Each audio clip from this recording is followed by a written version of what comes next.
Hello दोस्तों, section उड़चे में आपका स्वागत है। एसएससी दिल्ली पुलिस एग्जाम 2023 30 नवंबर फर्स्ट शिफ्ट का एग्ज़ाम समाप्त हो गया। दोस्तों आज हम इस सेशन में 30 नवंबर फर्स्ट शिफ्ट में जो क्वेश्चन पूछे गए उन सभी क्वेश्चनों का एनालिसिस करेंगे। ये सभी जो क्वेश्चन होंगे 100% रिलेवेंट ऑथेंटिक क्वेश्चन होंगे विथ एक्स्ट्रा फैक्ट के साथ आपको बताया जाता है, ताकि आगे आने वाले शिफ्टों में जो आपको बेनिफिट देखने को मिलेगी। एक बात दोस्तों, यदि हमारे चैनल पर पहली बार आए हैं तो इसी तरह का सेशन प्राप्त करने के लिए हमारे चैनल को सब्सक्राइब जरूर कर लीजिएगा और बेल आइकन को भी प्रेस कर लीजिएगा, ताकि हमारे द्वारा जो भी सेशन आपको प्रोवाइड की जाए तो उसकी जानकारी आपको सबसे पहले मिलेगी। और जो भी एग्जाम होते रहते हैं उसका एनालिसिस अपने चैनल के माध्यम से करवाता रहता हूँ, तो चैनल को सब्सक्राइब जरूर कर लीजिएगा और अपने दोस्तों के साथ भी अधिक से अधिक शेयर कीजिए ताकि इसका सभी बेनिफिट उठा सकें। तो चलिए सेशन को शुरू करते हैं। क्वेश्चन जो पूछा गया था कि राष्ट्रकूट शासक जो हुए थे दंती दुर्ग के उत्तराधिकारी कौन थे। तो ये क्वेश्चन जो है सरल रूप में नहीं पूछा गया था, थोड़ा लैंग्वेज घुमा कर दिया गया था। तो लेकिन दंती दुर्ग का जो है उत्तराधिकारी पूछा गया था। तो दंती दुर्ग के जो उत्तराधिकारी हुए थे वह कृष्ण प्रथम थे। तो आपका जो करेक्ट आंसर होता कृष्ण प्रथम आपका करेक्ट आंसर होता, जो कि 756 से लेकर 774 तक रहे थे। वहीं देखें तो दंती दुर्ग जो कि 735 से 756 तक रहे थे, जो कि दंती बर्मन या दंती दुर्ग प्रथम के नाम से जाने जाते हैं। इन्होंने जो है राष्ट्रकूट साम्राज्य की स्थापना किया था। इनके उत्तराधिकारी जो है कृष्ण प्रथम हुए, जो कि 756 से लेकर 774 तक रहे थे, जो कि दंती दुर्ग के चाचा थे कृष्ण प्रथम। कृष्ण प्रथम ने जो है बद्री कीर्ति बर्मन प्रथम को जो है पराजित करके 757 में नवोदी को राष्ट्रकूट साम्राज्य में अधिग्रहण यानी कि मिला लिया था। उसके बाद जो है गोविंद द्वितीय इसके शासक बनते हैं राष्ट्रकूट वंश के। उसके बाद ध्रुव भी मोस्ट फेमस हैं, जो कि त्रिपक्षीय संघर्ष में भाग लेते हैं। तो ध्रुव का जो शासन था वह 750 से लेकर 793 तक रहा था। ध्रुव के बाद जो है गोविंद तृतीय आते हैं, फिर अमोघ वर्ष प्रथम आते हैं, जो कि 800 से लेकर 878 तक जो है राष्ट्रकूट वंश पर शासन करते हैं। वहीं देखें तो राष्ट्रकूट वंश के जो अंतिम शासक थे वह इंद्र चौथा थे, जो कि राष्ट्रकूट वंश के अंतिम शासक थे, जिनका जो शासनकाल था 973 से लेकर 882 ईस्वी तक जो है ये जो है राष्ट्रकूट वंश पर शासक करते हैं। ये जो थे पश्चिमी गंग राजवंश के साम्राज्य का भतीजा एवं इस राष्ट्रकूट वंश के अंतिम शासक थे। तो इन सभी फैक्ट को भी आप ध्यान में रखेगा। इसी से संबंधित एक क्वेश्चन और पूछा गया था, चलिए उन्हें भी देख लेते हैं। नेक्स्ट क्वेश्चन पूछा गया था कि कैलाश मंदिर का निर्माण जो है पत्थर का निर्माण किस रूप में किया, यानी कि कैलाश मंदिर का जो निर्माण है किस पत्थर के द्वारा किया गया था। तो कैलाश मंदिर का जो निर्माण है बेसाल्ट चट्टानों से किया गया है। तो बेसाल्ट चट्टान आपका करेक्ट आंसर होता। इस कैलाश मंदिर का जो निर्माण है कृष्ण प्रथम के द्वारा ही करवाया गया था, जो कि राष्ट्रकूट वंश के शासक थे, जो कि 757 से 783 तक जो है राष्ट्रकूट वंश के शासक रहे थे। इन्हीं के द्वारा जो है यह कैलाश मंदिर का निर्माण करवाया जाता है। इसकी खास बात यह है कि भगवान शिव की जो मंदिर है वह सिर्फ एक ही पत्थर को काटकर बनाया गया है। इसमें किसी प्रकार का कोई सीमेंट यानी कोई भी जुड़ाव का प्रयोग नहीं किया गया है। सिर्फ एक ही बड़े चट्टान को काटकर इस शिव मंदिर का निर्माण करवाया गया है, तो इसीलिए जो है यह फेमस है।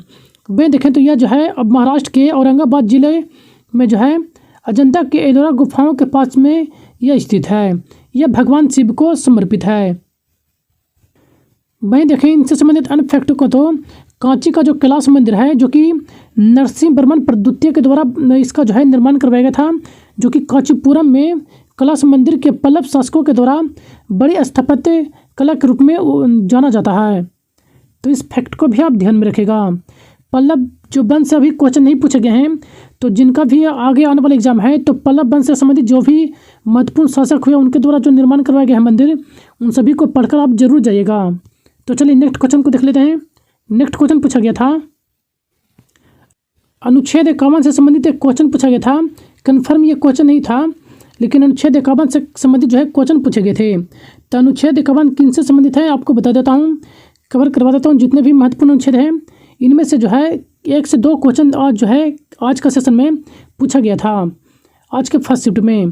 तो आपको कवर करवा देता हूँ, आप देख लीजिएगा कि आपका क्वेश्चन जो है कहाँ से पूछे गए थे। अनुच्छेद 51 में देखें तो अंतर्राष्ट्रीय शांति और सुरक्षा को बढ़ावा देने के लिए राज्य प्रयास करेगा, इसका उल्लेख किया गया है। इसके फर्स्ट भाग में देखें तो अंतर्राष्ट्रीय शांति और सुरक्षा को बढ़ावा देना, राष्ट्रों के बीच न्यायपूर्ण और समाजजनक संबंध बनाए रखने का प्रयास करेगा, एक दूसरे के साथ संगठित लोगों को व्यापार और अंतर्राष्ट्रीय कानून और संधि के दायित्वों के लिए जो है सम्मान और मध्यस्थता द्वारा अंतर्राष्ट्रीय विवादों को निपटारा करने का प्रयत्न करेगा। इसका जो उल्लेख किया है तीसरा अनुच्छेद 51 का थर्ड में इसका उल्लेख किया गया है। अन्य महत्वपूर्ण अनुच्छेदों को देखें तो अनुच्छेद 49 में जो कि राष्ट्रीय महत्व स्मारकों, स्थानों और वस्तुओं का संरक्षण से संबंधित प्रावधान का उल्लेख किया गया है। अनुच्छेद 50 जो कि कार्यपालिका से न्यायपालिका का पृथक्करण से संबंधित है। नेक्स्ट 42वें संविधान संशोधन से भी आज के शिफ्ट में जो है क्वेश्चन पूछे गए थे, तो चलिए इनसे संबंधित फैक्ट को देख लेते हैं। जैसे कि भारतीय संविधान के मौलिक कर्तव्यों का जो उल्लेख है अनुच्छेद 51 के 1 में किया गया है। यह जो है मौलिक कर्तव्यों को, यह जो है मूल संविधान में मौलिक कर्तव्य की सूची नहीं थी।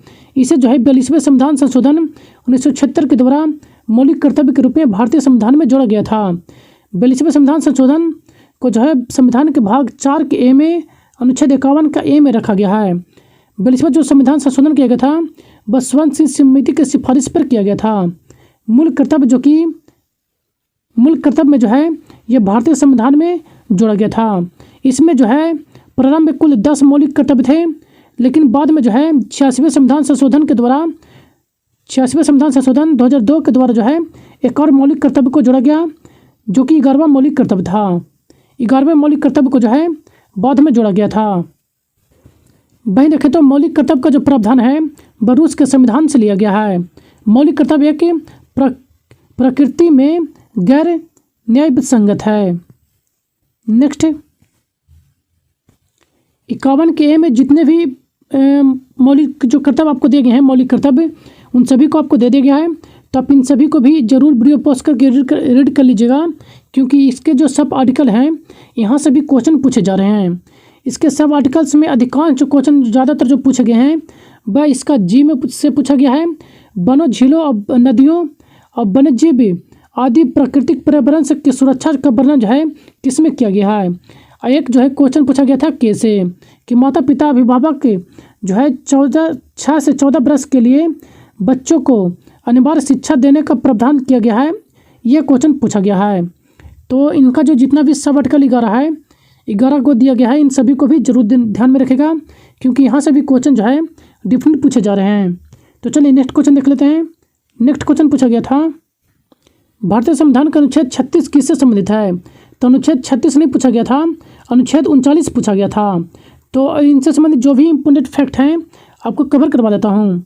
जैसे कि दोस्तों आपको बार बार कह रहा हूँ कि अनुच्छेद से संबंधित डिफरेंट कम से कम 2 से 3 क्वेश्चन डिफरेंट पूछे जा रहे हैं प्रत्येक शिफ्ट में। तो कम से कम 1 से लेकर 51 तक के बीच में, इतना ही अनुच्छेद के बीच में जो है 2 से 3 क्वेश्चन देखने को मिल रहे हैं। तो जिनका भी नेक्स्ट डे में आने वाला एग्जाम है, तो 1 से लेकर 51 तक जितने भी महत्वपूर्ण अनुच्छेद हैं उन सभी को कवर करके जरूर जाइएगा। चलिए आगे देख लेते हैं। अनुच्छेद 36 में जो कि नीति निर्देशक तत्व का उल्लेख किया गया है, इसे जो है अनुच्छेद 36 जो कि भाग 4 में जो है रखा गया है। भारतीय संविधान के 4 में जो कि भारतीय संविधान के भाग 4 जो कि अनुच्छेद 36 से लेकर 51 तक वर्णित है। भारतीय संविधान के अनुच्छेद 36 जो कि नीति निर्देशक तत्वों को परिभाषित करता है, यानी कि नीति निर्देशक तत्व का जो परिभाषा जो दिया गया है वह अनुच्छेद 36 में दिया गया है। इसके देखें तो मौलिक कर्तव्य को नीति निर्देशक तत्व को कुल 3 भागों में विभक्त किया गया है।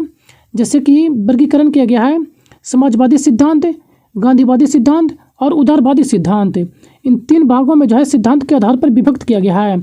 समाजवादी सिद्धांत के अंतर्गत देखें तो अनुच्छेद 38, नेक्स्ट अनुच्छेद 39 और अनुच्छेद 39 से जो है आज का जो है क्वेश्चन आपको पूछा गया था कि अनुच्छेद 39 जो है कि अनुच्छेद 39 में किसका उल्लेख किया गया है। तो अनुच्छेद 39 में देखें तो इसके कुछ सब आर्टिकल हैं, तो यहीं से शायद क्वेश्चन पूछा गया होगा। तो इसके सब आर्टिकल को देखें तो अनुच्छेद 39 में जो उल्लेख जो किया गया है, राज्य विशेष रूप से निम्नलिखित नीतियों को सुरक्षित करने की दिशा में कार्य करेगा। जैसे इसका सब आर्टिकल में देखें तो सभी नागरिकों को आजीविका के पर्याप्त साधन उपलब्ध कराएगा, प्राप्त करने का अधिकार है। भौतिक संसाधनों के स्वामित्व और नियंत्रण के समन्वय, जन की भागीदारी के लिए व्यक्तिगत करना। नेक्स्ट, कुछ व्यक्तियों के पास धन को केंद्रित होने से बचाना। नेक्स्ट, पुरुषों और महिलाओं को दोनों को समान कार्य के लिए समान वेतन का प्रावधान। श्रमिकों की शक्ति और स्वच्छता की सुरक्षा का प्रावधान। बच्चों के बचपन एवं युवाओं का पोषण न होने देना, यानी कि बच्चों का जो है पोषण युवाओं के द्वारा नहीं किया जा सके, इसका प्रावधान भी जो है 39 के सब आर्टिकल में किया गया है। तो आप देख लीजिएगा इनमें से कौन से आपके क्वेश्चन में पूछे गए थे। चलिए नेक्स्ट देख लेते हैं। समाजवादी सिद्धांत के अंतर्गत जो है अनुच्छेद और 41 आते हैं, अनुच्छेद 42, नेक्स्ट अनुच्छेद 43 का ए और अनुच्छेद 47। ये सभी जो सिद्धांत जो हैं, ये सभी जो अनुच्छेद समाजवादी सिद्धांत के अंतर्गत आते हैं। नेक्स्ट, गांधीवादी सिद्धांत के अंतर्गत जो महत्वपूर्ण जो अनुच्छेद आते हैं, अनुच्छेद 40, जिसमें ग्राम पंचायतों के गठन से संबंधित प्रावधान किया गया है। ये भी मोस्ट इम्पोर्टेंट है, तो आप इन्हें भी जरूर ध्यान में रखेगा। एक अनुच्छेद 43, अनुच्छेद 43 का बी। नेक्स्ट, अनुच्छेद 48, ये भी मोस्ट इम्पोर्टेंट है, तो इसे भी ध्यान में रखेगा, क्योंकि इसमें जो है कृषि, पशुपालन और आधुनिक जैव विज्ञान आधारित संगठन का जो विवरण जो दिया गया है वह अनुच्छेद 48 में दिया गया है। और अनुच्छेद 48 का भी ए जो है मोस्ट इम्पोर्टेंट है, इसमें पर्यावरण की रक्षा और सुधार करने का देश का जो कर्तव्य है, इसका वर्णन किया गया है। नेक्स्ट, अनुच्छेद 39 और अनुच्छेद 50, 51, तो इन सभी अनुच्छेदों को जरूर पढ़ के जाइएगा, क्योंकि यहाँ से जो है 1 से 2 क्वेश्चन डिफिनेट पूछे जा रहे हैं, तो इन सभी को एक बार जरूर रीड करके जाइएगा। तो आप वीडियो पॉज करके रीड कर लीजिएगा, क्योंकि पूरा बताने में जो है इस वीडियो का सेशन जो है बहुत लंबा हो जाता है, तो इसलिए आप वीडियो पॉज करके रीड जरूर कर लीजिएगा। तो चलिए नेक्स्ट देख लेते हैं। डीपीएसपी में किए गए संशोधनों को देख लेते हैं। जैसे कि डीपीएसपी में जो संशोधन किए गए थे, 42वां संविधान संशोधन 1976 किया गया था, जिसके तहत भाग 4 में जो है संशोधन किए गए थे। इसके तहत जो है अनुच्छेद 39 के में किया गया था संशोधन, जिसमें जो उल्लेख है गरीबी को निःशुल्क कानूनी सहायता प्रदान करना। गरीब को 43 का ए, जो कि उद्योगों को प्रबंधन में श्रमिकों की भागीदारी। अनुच्छेद 48 का ए, पर्यावरण की रक्षा और उसमें सुधार करना। और नेक्स्ट, अनुच्छेद 44वां संविधान संशोधन जो है 1977, इसमें धारा 2 अनुच्छेद 38 में जो है शामिल किया गया कि घोषणा करता है कि राज्य के विशेष रूप से आय में आर्थिक असमानताओं के कम करने और व्यक्ति के बीच नहीं बल्कि समूहों के बीच स्थित सुविधाओं को अवसरों संबंधित असमानताओं को खत्म करने का प्रयास करेगा। यानी कि अनुच्छेद 38 में जो उल्लेख किया गया है कि जो भी व्यक्ति गरीब या अमीर है उसको खत्म करने का प्रयास जो है राज्य करेगा, इसका उल्लेख अनुच्छेद 38 में किया गया है। नेक्स्ट देखें तो इसमें मौलिक अधिकारों की सूची से संपत्ति के अधिकार को भी समाप्त कर दिया गया था। नेक्स्ट, 202 जो है 2002 में जो है 86वां संविधान संशोधन अधिनियम के द्वारा जो है अनुच्छेद 45 के ए में विशेष रूप से बदलाव किया गया था, जो कि प्रारंभिक शिक्षा को जो है अनुच्छेद 21 का ए के तहत मौलिक अधिकार बनाया गया था। तो ये सभी जो संशोधन किए गए थे डीपीएसपी में, तो इन सभी महत्वपूर्ण अनुच्छेदों ये जो सभी संशोधन किए गए थे, तो आप इन्हें भी ध्यान में रखेगा। नेक्स्ट क्वेश्चन पूछा गया था, किसी शिक्षा संस्थान में धार्मिक शिक्षा नहीं दी जाएगी। तो किसी भी शिक्षा संस्थान में धार्मिक शिक्षा नहीं दिया जाएगा, इसका उल्लेख किस अनुच्छेद में है? तो इसका जो उल्लेख है अनुच्छेद 28 में है। तो आपका जो करेक्ट जो आंसर होता अनुच्छेद 28 आपका करेक्ट आंसर होता। अनुच्छेद 28 के अनुसार जो है राज्य यह विधि पूर्ण या पोषित करता है कि किसी भी शिक्षा संस्थान में धार्मिक शिक्षा नहीं दी जाएगी। इनसे जुड़ी महत्वपूर्ण अनुच्छेदों को देख लेते हैं। जैसे कि धार्मिक शिक्षा का जो प्रावधान किया गया है, उल्लेख किया गया अनुच्छेद 25 से लेकर 28 तक उल्लेख है, जिसमें 25 के तहत देखें तो अनुच्छेद 25 में जो है समाज की स्वतंत्रता और मुक्त पेशा और अभ्यास और धार्मिक प्रवचार अनुच्छेद 26 धार्मिक मामलों में प्रबंधन की स्वतंत्रता। अनुच्छेद 27 किसी भी विशेष धर्म के प्रवर्तक के लिए करों का भुगतान करने की स्वतंत्रता। अनुच्छेद 28 धार्मिक शिक्षा में भाग लेने की स्वतंत्रता। इन सभी का उल्लेख किया गया है। तो इन सभी जो है धार्मिक स्वतंत्रता से संबंधित अनुच्छेद है, तो इन सभी को ध्यान में रखेगा। कुछ अन्य महत्वपूर्ण अनुच्छेदों को देख लेते हैं, जैसे कि अनुच्छेद 29 जो कि अल्पसंख्यक के हितों से संरक्षण से संबंधित है। अनुच्छेद 30 जो कि शैक्षिक संस्थानों की स्थापना और प्रशासन के लिए अल्पसंख्यकों का अधिकार। अनुच्छेद 32 जो कि मौलिक अधिकारों के परिवर्तन करने के लिए उपविचार दिए गए हैं। तो इन सभी महत्वपूर्ण अनुच्छेद को ध्यान में रखेगा। नेक्स्ट क्वेश्चन पूछा गया था, भजन सुपारी किस वाद्य यंत्र से संबंधित है? तो भजन सुपारी जो कि संतूर वादक थे, तो आपका जो करेक्ट आंसर होता संतूर वादक आपका करेक्ट आंसर होता। भजन सुपारी जो कि एक भारतीय संतूर वादक थे, जो इनकी मृत्यु 2 जून 2022 को हो गई थी। भजन सुपारी जो कि एक भारतीय शास्त्रीय संगीत के सूफियाना घराने से संबंधित है। तो कई बार एग्जाम में घराना भी पूछ लिया जाता है, तो आप इनका घराना भी जरूर ध्यान में रखेगा। इनका जो संबंध है सूफियाना घराना से है। वहीं देखें तो इन्हें जो है भजन सुपारी को 1992 में जो है संगीत नाटक अकादमी पुरस्कार, 2004 में पद्मश्री पुरस्कार और 2009 में जो है बाबा अलाउद्दीन खान पुरस्कार से सम्मानित किया जा चुका है। अन्य प्रमुख संतूर वादकों को देखें तो पंडित शिव कुमार शर्मा, राहुल शर्मा, तरुण भटनागर और अभय सपोरी, ये सभी जो कि प्रसिद्ध संतूर वादक हैं। तो आप इन सभी फैक्ट को भी आप ध्यान में रखेगा। जैसा कि दोस्तों प्रत्येक शिफ्ट में भी देखा जाए तो वाद्य यंत्र एवं उनसे संबंधित प्रसिद्ध कलाकार को से संबंधित क्वेश्चन पूछे जा रहे हैं। तो प्रसिद्ध वाद्य यंत्र एवं उनके जो वादक हैं इन्हें आप जरूर देख के जाइएगा, क्योंकि यहाँ से 1 से 2 क्वेश्चन डिफरेंट पूछे जा रहे हैं। चलिए नेक्स्ट देख लेते हैं।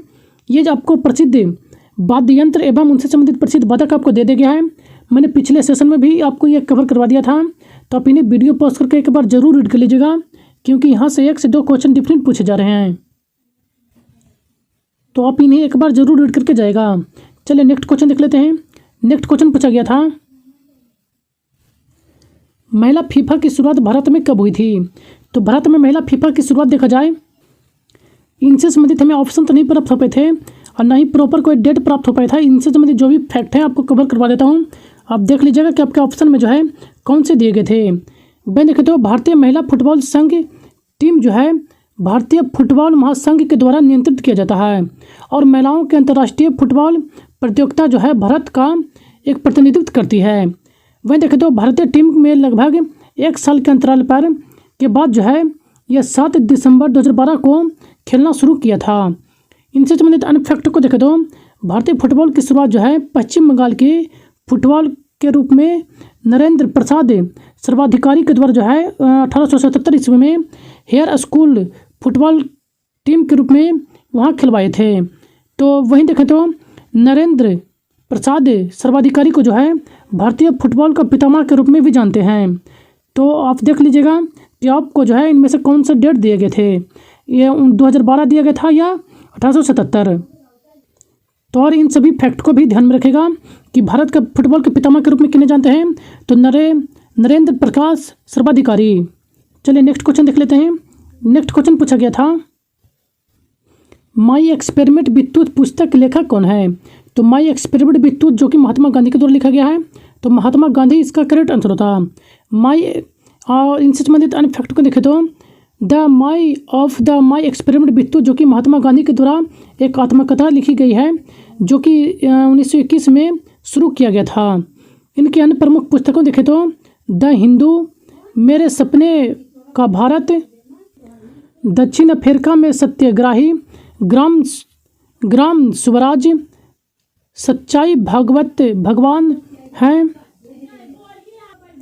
प्राकृतिक इलाज, पंचायत राज स्वभ भावनाएं के लिए मार्ग, हिंदू धर्म का सार, कानून और वकील, गीता का संदेश, सांप्रदायिक सद्भावना के रास्ता, ये सभी जो प्रमुख पुस्तकें जो कि महात्मा गांधी के द्वारा लिखी गई थी। तो इन सभी फैक्ट को भी आप ध्यान में रखेगा। नेक्स्ट क्वेश्चन पूछा गया था, ये कुछ जो है प्रमुख पुस्तकें दे दी गई हैं, जैसे कि जवाहरलाल नेहरू के द्वारा जो लिखी गई प्रमुख पुस्तकें हैं, जैसे कि जवाहरलाल नेहरू के द्वारा जो लिखा गया था discovery of India, before freedom, let's for on nation, ligaments of world history. ये सभी जो प्रमुख पुस्तकें हैं जो कि जवाहरलाल नेहरू के द्वारा लिखा गया था। Next the voice of freedom जो कि मोतीलाल नेहरू के द्वारा लिखा गया था।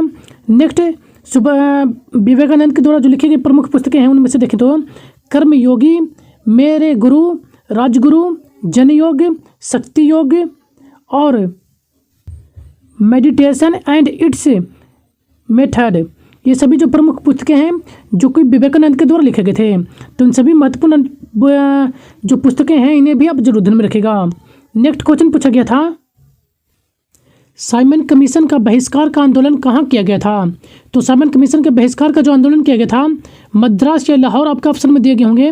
तो मद्रास या लाहौर आपका करेक्ट आंसर होता।